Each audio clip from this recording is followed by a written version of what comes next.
Bon dia, soc Nerea Hernando Álvarez i avui us vaig a parlar sobre un llibre que m'he llegit durant aquesta quarantena. Es tracta de la novel·la Els tres presoners d'Aurora Beltrana.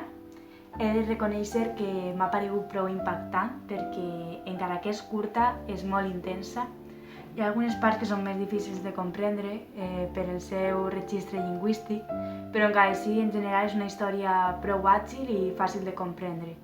S'ubica després de la Segona Guerra Mundial i parla de la vida de tres nazis que s'ubiquen en diferents famílies per ajudar-les a reconstruir-se i a tornar a la normalitat després de la guerra.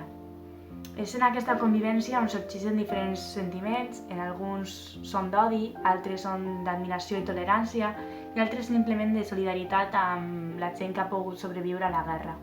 Al mateix temps es narra la història d'una noia, Gabriela, que està embarassada de l'enemic a causa d'una violació, i és en aquesta història on l'autora mostra les seves conviccions feministes i l'importància que tenen les dones també en aquella època. Moltes d'aquelles van perdre els seus marits i familiars durant la guerra. Un dels personatges que més m'ha agradat ha sigut Franz Thor, perquè mostra molt bé la seva passió i també el seu amor cap a l'ensenyament i com perd l'alegria quan es converteix en camperol i no fa el que realment li agrada.